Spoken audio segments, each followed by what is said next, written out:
Hello everyone, welcome back to our channel preparation.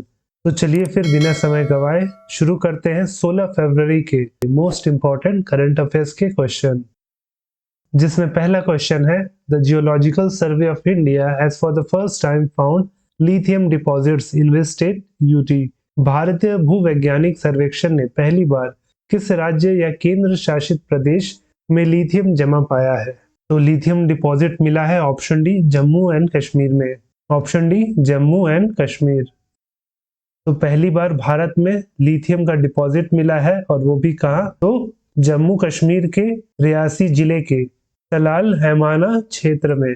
और जो जानकारी मिली है उसके हिसाब से कुल 5.9 मिलियन टन के डिपॉजिट्स मिले हैं लिथियम के। और वहीं जो लिथियम होता है वो की मटेरियल होता है used in manufacturing of batteries, जो कि इस्तेमाल होते हैं इलेक्ट्रिक व्हीकल्स, स्मार्टफोन्स और अदर इलेक्ट्रॉनिक इक्विपमेंट में। और वहीं अगर लिथियम के प्रॉपर्टीज की बात करें तो सबसे पहले तो उसका एटॉमिक नंबर 3 होता है।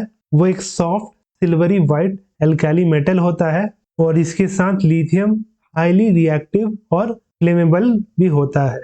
और अगर जियोलॉजिकल सर्वे ऑफ इंडिया की बात करें तो ये भारत का साइंटिफिक एजेंसी है जो स्थापित हुआ था 1851 में, जो भारत में जियोलॉजिकल सर्वेस कंडक्ट कराता है। और वहीं इसके साथ ये जो इंस्टीट्यूशन है ये second oldest survey in India है। इससे पहले जो इंस्टीट्यूशन सर्वे ऑफ इंडिया स्थापित हुआ था वो 1767 में हुआ था।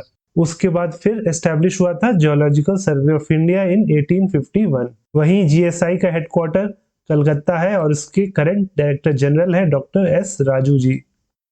What is the rank of India in Global Quality Infrastructure Index 2021? Global quality infrastructure index 2021 में भारत का रैंक क्या है? तो भारत का रैंक ऑप्शन सी 5वां है, ऑप्शन सी 5th। वहीं ये जो रैंकिंग है 2021 का है, जिसमें दिसंबर 2021 का लास्ट डाटा रिकॉर्ड हुआ है। और वहीं अगर ओवरऑल बात किया जाए तो भारत का जो क्वालिटी इंफ्रास्ट्रक्चर सिस्टम रैंकिंग है वो 10वें पोजीशन पे है। और वहीं जो क्वालिटी काउंसिल ऑफ इंडिया है तो वो एस्टैब्लिश हुआ था 1997 में। Which country launched Operation Dost to extend assistance to Turkey and Syria after a devastating earthquake? किस देश ने विनाशकारी भूकंप के बाद तुर्की और सीरिया को सहायता प्रदान करने के लिए ऑपरेशन दोस्त शुरू किया? तो ये जो ऑपरेशन दोस्त है इसे शुरू किया गया था ऑप्शन ए भारत द्वारा। ऑप्शन ए इंडिया इसका सही आंसर होगा।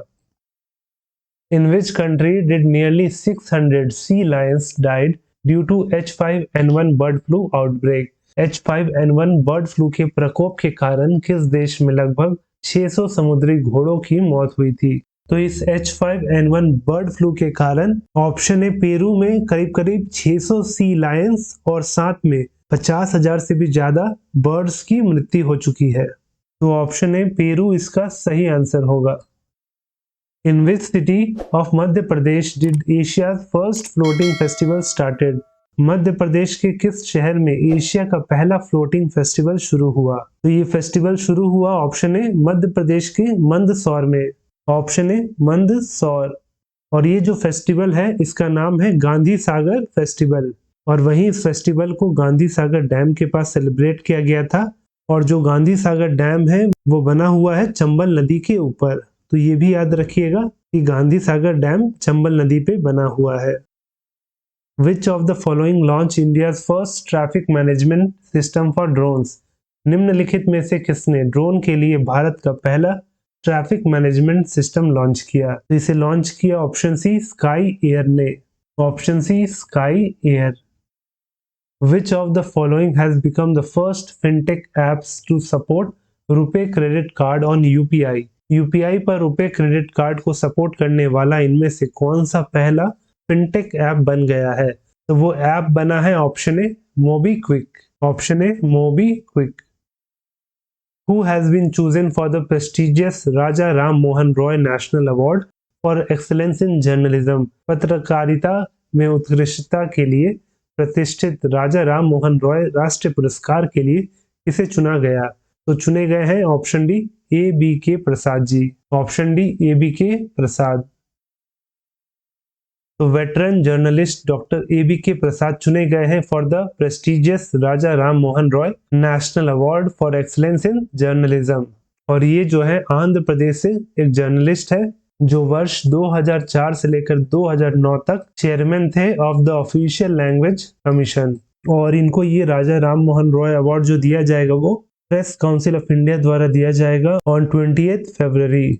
और वहीं अगर बात करें प्रेस काउंसिल ऑफ इंडिया की तो ये फॉर्म हुआ था 1966 को।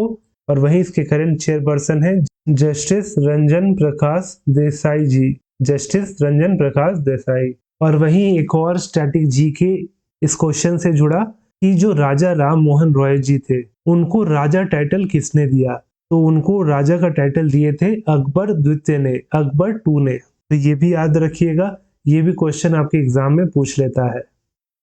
Which country is hosting the ICC T20 Women's World Cup? ICC T20 महिला विश्व कप की मेजबानी कौन सा देश कर रहा है? तो कर रहा है option D south Africa, option D south Africa. तो ये जो ICC T20 women's world cup है ये साउथ अफ्रीका में 10 फरवरी को शुरू हो गया है और ये चलेगा 26 फरवरी को जब इसका फाइनल होगा। और वहीं ये पहली बार होगा कि कोई अफ्रीकन देश इस टूर्नामेंट को होस्ट कर रहा है और साथ में इस टूर्नामेंट में कुल 10 टीमें पार्टिसिपेट करेगी। Which Pakistani wicket keeper announced his retirement from all forms of cricket? किस पाकिस्तानी विकेट कीपर ने क्रिकेट के सभी रूपों से सेवानिवृत्ति की घोषणा की? तो किए option C Kamran Akmal, option C Kamran Akmal. तो ये जो क्वेश्चन है वो आपके लिए है कि who is the current chairman of state bank of India? भारतीय स्टेट बैंक के वर्तमान अध्यक्ष कौन है? तो इसका सही आंसर आपको नीचे कमेंट करके बताना है। वहीं इस लेक्चर का PDF आपको हमारे टेलीग्राम चैनल प्रेपनेशन में मिल जाएगा जिसका लिंक नीचे डिस्क्रिप्शन में दिया गया है। और वहीं अगर वीडियो अच्छा लगा हो तो वीडियो को लाइक जरूर करें और वहीं अगर आप चैनल पर नए हो तो चैनल को सब्सक्राइब करना ना भूलें।